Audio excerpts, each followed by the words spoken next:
Sejarah pembuatan kapal cepat rudal, KCR, di Indonesia. Halo Sobat.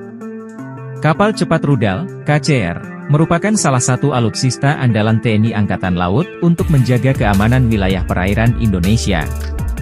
KCR memiliki peran penting dalam menjaga kedaulatan dan keamanan maritim Indonesia karena memiliki kecepatan tinggi, kemampuan manuver yang baik, dan dilengkapi dengan sistem persenjataan rudal yang mematikan. Awal mula pengembangan KCR. Pengembangan KCR di Indonesia dimulai pada tahun 1960-an, dengan tujuan untuk memperkuat armada kapal perang Republik Indonesia. Pada saat itu, Indonesia masih mengandalkan kapal-kapal perang ex-Uni Soviet dan negara-negara blok timur lainnya.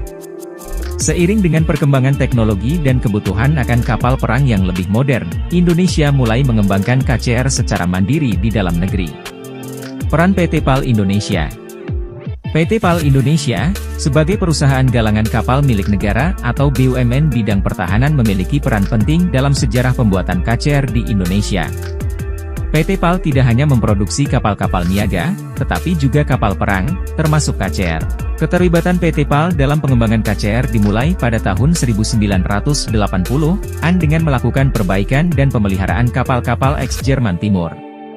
Kemudian, PT PAL mulai terlibat dalam pembuatan KCR secara bertahap, mulai dari lisensi hingga produksi mandiri. Jenis-jenis KCR yang diproduksi di Indonesia.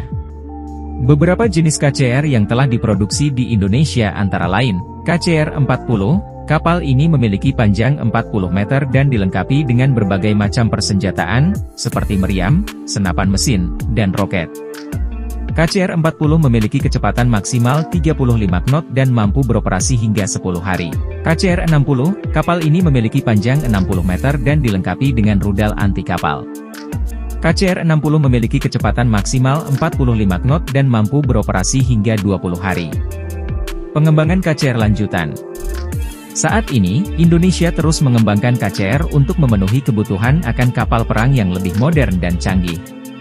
Pengembangan KCR tidak hanya difokuskan pada peningkatan kecepatan dan persenjataan, tetapi juga pada kemampuan deteksi, navigasi, dan komunikasi. Selain itu, pengembangan KCR juga ditujukan untuk meningkatkan kemampuan kapal dalam melaksanakan operasi militer di berbagai kondisi lingkungan dan cuaca. Kontribusi KCR dalam pertahanan maritim Indonesia. KCR telah memberikan kontribusi yang signifikan dalam menjaga keamanan dan kedaulatan wilayah perairan Indonesia. KCR telah berhasil melaksanakan berbagai macam operasi militer, seperti patroli, pengawasan, dan penanggulangan ancaman dari laut. Selain itu, KCR juga berperan dalam menjaga keamanan jalur pelayaran dan sumber daya alam laut Indonesia. Masa depan KCR di Indonesia.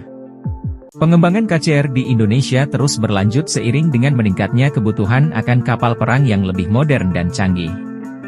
Indonesia berencana untuk terus meningkatkan kemampuan dan kuantitas KCR untuk memperkuat armada kapal perangnya. Selain itu, Indonesia juga terus mengembangkan teknologi dan kemampuan produksi KCR secara mandiri untuk mengurangi ketergantungan pada negara lain. Hal ini dilakukan demi mencapai kemandirian bangsa di bidang pembuatan kapal perang. Sejarah pembuatan KCR di Indonesia merupakan perjalanan panjang yang melibatkan berbagai pihak, seperti pemerintah, industri galangan kapal, dan TNI Angkatan Laut. KCR telah menjadi salah satu alutsista andalan Indonesia dalam menjaga keamanan dan kedaulatan wilayah perairannya. Dengan terus mengembangkan KCR, Indonesia berharap dapat memiliki armada kapal perang yang kuat dan modern untuk menghadapi berbagai macam tantangan di masa depan. Sekian video kali ini.